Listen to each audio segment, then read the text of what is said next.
Master minds commerce చదవాలనుకునే 10th inter విద్యార్థుల తొలి ఎంపిక. నమస్తే రమ్ గారు. నమస్తే చే. హనీమూన్కి వెళ్ళిన ఒక జంట, అందరికీ తెలిసిందే, సోషల్ మీడియాలో ఫుల్ వైరల్గా అవుతున్న వీడియో. పెళ్లి చేసుకున్న భర్తనే ప్రియుడు కోసం పెళ్లి చేసుకున్న భర్తనే చంపేసింది. అంటే ఎలాంటి సమాజంలో ఉన్నాం, అసలు ఏం జరుగుతుంది, ఎవరు ఎవరికి ఆదర్శం, ఎన్ని మాటలు చెప్పుకుంటాం కదా రమ్మగారు. మనం ఆదర్శంగా ఉండాలి, ప్రతి విషయంలో మనమే ఆదర్శంగా ఉండాలి, సమానంగా ఉండాలి, కాస్త ఒక మెట్టు ఎక్కువగానే ఉండాలి, ఇట్లా కదా కోరుకుంటాం. ఆ ఎక్కువ అనేది ఎలాంటి విషయాల్లో చూపిస్తున్నాం అంటే దీనికి కూడా పరుగులు పెట్టేస్తున్నాము. ఇన్ని రోజులు అతను ఏదో చేసేసాడు ఇలాంటివి వినేవాళ్ళు. ఇప్పుడు చూడండి, ఆమె ఏదో చేసేసింది అనే పరిస్థితికి వచ్చేసాం.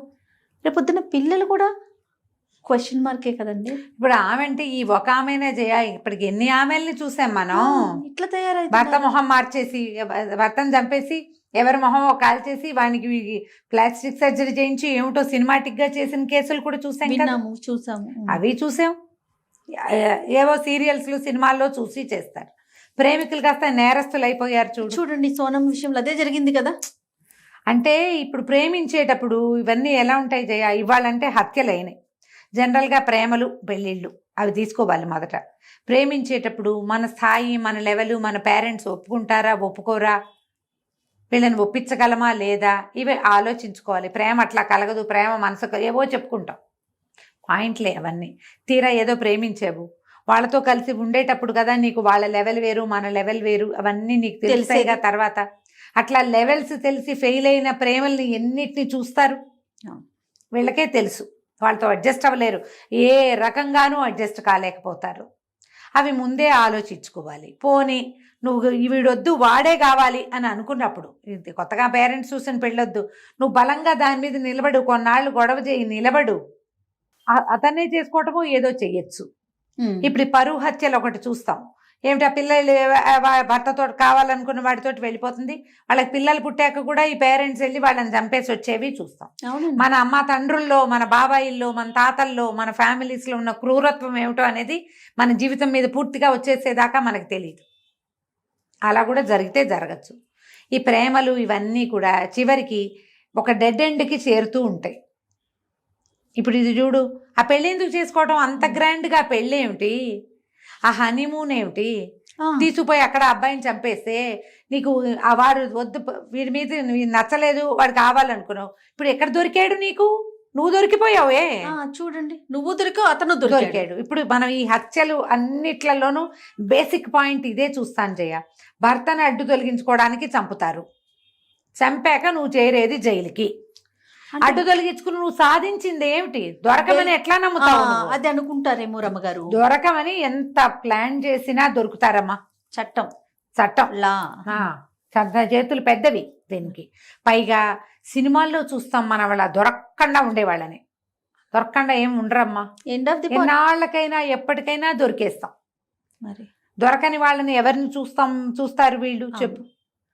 పైగా ఇలా ఒకడినైనా కంపెనీ దాని పక్కకు పెడితే ఒకడిని చంపేసి నీకు లభించే అద్భుతమైన జీవితం ఏమిటో చెప్పు. అసలు అతని ప్రాణం తీయటం, పైగా ఫ్యామిలీ, వారికి ఒక కుటుంబం ఉందా, వాళ్ళంతా అన్యాయం అయిపోతారా? నువ్వు ఇలాంటి పని చేస్తే మీ కుటుంబానికి ఎంత చెడ్డ పేరు. అసలు ఇప్పుడు చూడు, నీ ప్రేమ సంగతి ఎట్లా ఉన్నా ప్రపంచం అందరికీ తెలిసిందా నీ సంగతి? ఎవ్వరికి తెలియదు, మీ రెండు కుటుంబాలకే తెలిసేమో ఇంతవరకు. మీరు ఇప్పుడు చూడు, కాకుండా వాడెవడనో కావాలనుకున్న వాడినే పెళ్లి చేసుకోవటమో, వాడితో కలిసి లేచక్కపోవటమో, ఇలాంటి మాటలు అందించకూడదు. కానీ అలాంటిది ఏదైనా చేయొచ్చు. లేదా పేరెంట్స్ ఒప్పించుకోండి అమ్మా, 4 ఏళ్ళు ఆగి పోనీ, పెళ్ళైనాకైనా సరే దూరంగా వెళ్ళిపోని. చంపేయటం ఎందుకు, ఎంత క్రూరత. ఈ చంపేసే వాళ్ళందరి మీద నాకు అదే ప్రశ్న ఉంటుంది జయ. ఎప్పుడు చంపేశాక నువ్వు ప్రేమికుడుగా ఉండవు, నువ్వు హంతకుడు అవుతావు, లేదా హంతకురాలి అవుతావు. ఎప్పటికైనా నిన్ను ప్రేమికుడు అంటారా ఈ జన్మకి? ఇంకా పోయిందిగా, ఎందుకు మరి ఈ ప్రయత్నం? జీవితంతో రాజీ పడలేరు మీరు, రాజీ పడలేవు. ఒకటి నువ్వు చచ్చిపోవచ్చు, లేదా ఇందాక చెప్పింది ఇంకో దారి, అది ఎలాగో ఉంది. ఈ అబ్బాయిని చంపటం వల్ల పెళ్లి చేసుకుని అతన్ని అన్యాయంగా, అతను తప్పేం లేదు, ఏం లేదు కదా, అతను తప్పేం లేదు. నీ ప్రేమను ఒప్పుకొని నీ పేరెంట్స్ బాగానే ఉన్నారు, ఆ వాడెవరో 3వ మనిషి చనిపోవాలా నీ వల్ల? ఏంటమ్మా ఇట్లా ఉన్నారు తెలివి ఇంత తక్కువగా? క్రూరత్వం ఎలా వస్తుంది అంటారు రమ్మగారు? అప్పటికప్పుడు వచ్చేదేనా ఇది? ఏం కాదమ్మా, ఇవన్నీ ప్లాన్డ్ గా వచ్చాయి. అప్పటికప్పుడు వచ్చేది ఏంటి జయ? ఇప్పుడు ఎవరో మన మీద పడ్డాడు, ఒకడి మీద పడ్డారు, ప్రమాదం, వాళ్ళని తట్టుకోవడానికి లేదా వాళ్ళ నుంచి తప్పించుకోవడానికి వాళ్ళని తోసేస్తే ఇది అప్పటికప్పుడు జరిగేది. అంతేగాని ప్లాన్డ్గా పెళ్లి చేసుకుని అదేదో ఊరు కూడా తీసుకెళ్ళి నగనాణ్యం అన్ని పట్టుకుపోయి వాళ్ళు ఎవరినో అక్కడికే రమ్మని ఇవంతా అప్పటికప్పుడు ఎట్లా ప్లాన్ బి ప్లాన్ సి ఇన్నట రమ్మగారు.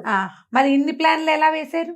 అంటే ఈ మనస్తత్వం నేను అనేది క్రూరత. ఈ అమ్మాయి ఒకటి, ఇద్దరు అన్నదమ్ములు అంటారు రమ్మగారు. వాళ్ళకి మంచి బిజినెస్ ఉందంట. వాళ్ళ నాన్నగారు చేసే బిజినెస్లు, వాళ్ళ అన్నయ్యలు తమ్ముళ్ళు చేసే బిజినెస్ అన్నిట్లో కూడా ఈ పిల్ల పార్టిసిపేట్ చేస్తుంది. మంచి చదువుకున్న పిల్ల, ఫైనాన్షియల్ గా కూడా పర్వాలేదు, అంటే ఇబ్బంది పడే ఫ్యామిలీ, మంచి సెటిల్డ్ ఫ్యామిలీ. అవతల అబ్బాయి కూడా అంతే, ఒక బిజినెస్ మ్యాన్ కొడుకు, సెటిల్డ్ ఫ్యామిలీ. ఎవరినైతే ఇష్టపడిందో అతను వీళ్ళ కంపెనీలో అకౌంటెంట్. మరి అక్కడ ఏదైనా ఇష్యూ అయిందో, పేరెంట్స్ ఒప్పుకోకపోవటము, ఏం జరిగిందో మనకు తెలియదు. లో లెవెల్ ఫ్రెండ్షిప్లు జయ, ఇది కూడా ఒక ప్రాబ్లం ఉంటుంది. వీళ్ళేమో ఇంత పెద్ద బిజినెస్ ఉంది, వీళ్ళ దగ్గర పని చేస్తున్నారు అంటే వీళ్ళది ఏ లెవెల్, వాడిది ఏ లెవెల్ చూసుకోవద్దు. పాయింట్ ప్రేమించావు బాగానే ఉంది, పేరెంట్స్కి చెప్పి ఒప్పించుకుని కుదుర్చుకోవాలి. ఇప్పుడు ఈ అమ్మాయితో పాటు అతను కూడా హంతకుడు అయిపోయాడు కదమ్మా. మరి ఎన్ని ఫ్యామిలీలు పోయినాయి? నీ ఫ్యామిలీ, అవతల పెళ్లి చేసుకున్న కుర్రాడు, ఈ ప్రేమించిన కుర్రాడు, ఈ ముగ్గురు కుటుంబాలు, మీరు సహాయంగా ఎవరిని పిలిచారో వాళ్ళ యొక్క కుటుంబాలు వెరసి ఒక ప్రేమ కథ 5-6 కుటుంబాలు నాశనమా? ఒక్క లవ్ స్టోరీకి ఇన్నే. అంటే నేను ఏదనుకుంటే అది చేసేస్తా, మొండితనం, ఇవే కదా రమ్మగారు రీజన్స్. అంతే. చిన్నప్పటి నుంచి ఇంకేదైనా వేరే కథలు ఉన్నాయేమో మనకు తెలియదు జయ. పబ్లిక్ గా మనకి కనపడేది ఇదే కథ కనిపిస్తోంది. వీళ్ళని ఇలాంటి పనైనా చేసే వైపుకి పురిగొల్పిన సంఘటనలు ఏమిటో, పరిస్థితులు ఏమిటో ప్రపంచానికి తెలియదు. ఇంత పని చేయటానికి వాళ్ళని ప్రేరేపించింది ఏమిటో మనకు అర్థం కాదు. కేవలం ప్రేమైనా ఇంకేమైనా ఉన్నాయా అవి మనకు తెలీదు. కానీ లోక సహజంగా పైకి మనకి జనాలకి కనపడేది ఇదే మ్యాటర్. ఎప్పుడైనా సరే మీరు ప్రేమిస్తే,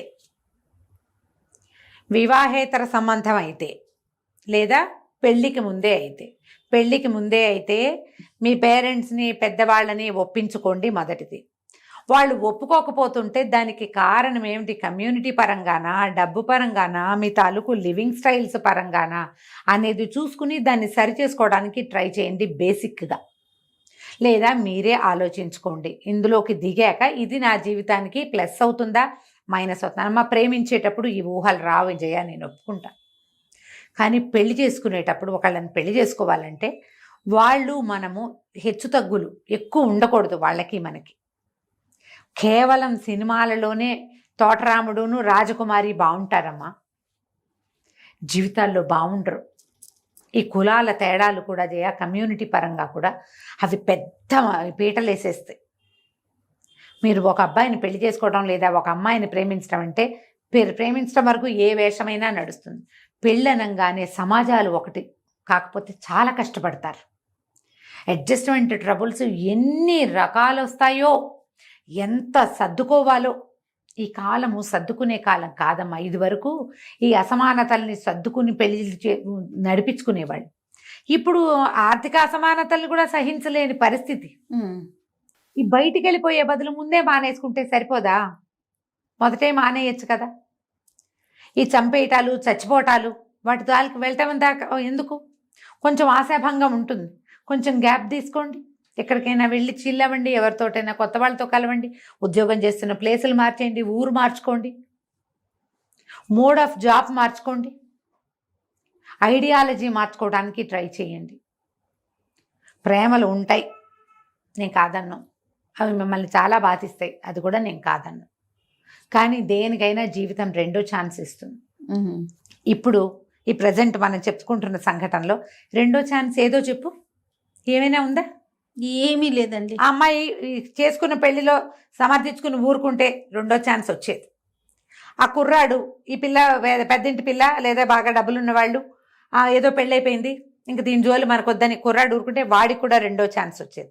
ఇప్పుడు వీళ్ళిద్దరూ కలిసి డెడ్ ఎండ్లోకి వెళ్ళిపోయారు. ఎందుకు వచ్చింది ఇది?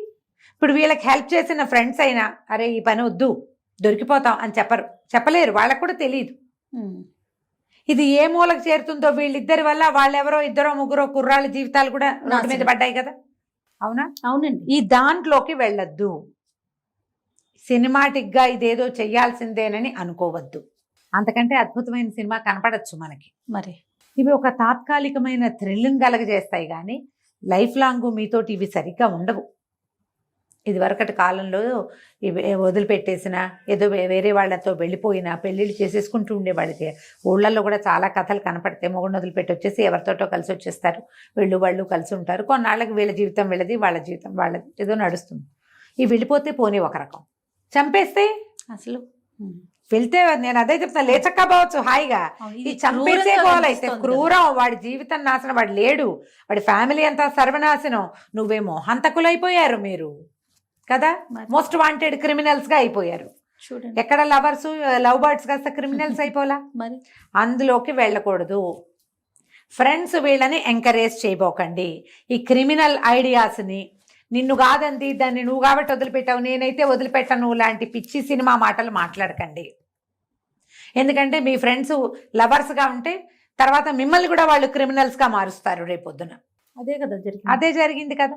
ఇలాంటివి ఏమైనా ఉంటే ఎవరైనా పెద్దవాళ్ళకి చెప్పేయండి, ఎవరైనా పెద్ద తలకాయ సలహా తీసుకోండి ఏం చెయ్యాలి అనేది. తొందరపాటు పనులు చేయబోకండి. ఈనాటి యువత ఏంటంటే ఎంత పరిగెడితే అంత సక్సెస్ అవుతాం మనం. ఇలాంటి తప్పటడుగులు వేస్తే జీవితం అక్కడికి డెడ్ ఎండ్.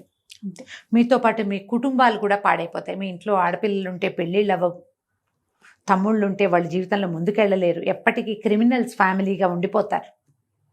ఇలాంటి బ్యాడ్ హిస్టరీస్ మిమ్మల్ని ముందుకు తీసుకెళ్ళడం వేస్ట్ కదా. ఈ పని చెప్పుడు అనవసరంగా. పోనీ అక్కడ దాకా తీసుకుపోయింది, ఆ పిల్ల చల్లగా నగా నట్టా తీసుకుని వాడెవరితోటి వెళ్ళిపోవచ్చునే. నగలు కూడా తీసుకెళ్ళిందంటారు. తీసుకెళ్ళింది, ఆ కుర్రాన్ని పిలిచి వాడి దారిని పోవచ్చుగా అవతలకి. చంపేయటం ఏంటో. ఇప్పుడు ఇది ఎక్కడ చూసాం? ఇది వరకు కూడా మనం కేసు చూసాం, అన్ని పెళ్ళైనాయి, అన్ని బాగానే ఉన్నాయి. ఎవరో వచ్చి తన మెడలో వస్తువులు లాగేసుకున్నట్టు తన మొగుడిని చంపించినట్టు చూపించింది. మన తెలుగు నాటకం ఎక్కడో జరిగింది అది. కానీ నిజానికి ఏమిటి, అవి వచ్చిన వాళ్ళు ఈ అమ్మాయి ఫ్రెండ్సే. పేరెంట్స్ నొప్పించలేక ఇలాంటి పనులలోకి దిగుతారా? ఈ క్రిమినల్ ఐడియాస్ కాదు ఇవి. మీరు ఒకటి ఆలోచించండి. ఒకడిని చంపేసి నీతో ఉండదలుచుకున్న అమ్మాయి నీ మీద కోపం వస్తే నిన్నేం చేస్తుంది? రేపొద్దున అదే పని కదా. ఒకటి పోనీ అబ్బాయి వాడు చంపేసైనా సరే నిన్ను నాతోనే ఉంచుకుంటానన్నాడు, వాడిని ఎవరినో చంపేసిన వాడు నీ మీద కోపం వస్తే రేపొద్దున నిన్నేం చేస్తాడు? అసలు ఆ ప్రశ్నే లేదు. ఆ ప్రశ్నే వేసుకోవాలి మీరు. వీడు నన్నేం చేయబోతాడు రేపొద్దున? ఈ ప్రశ్న వచ్చిందంటే మానేస్తారు.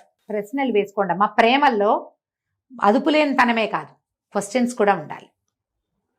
వీళ్ళతో నేను సజావైన జీవితం గడపగలనా? వీళ్ళతో నా జీవితం అసలు బాగుంటుందా? వీడు నన్ను ఏం చేయబోతాడు? ఇది ఆలోచించుకుని ముందుకెళ్ళండి. నమస్తే. నమస్తే జీ.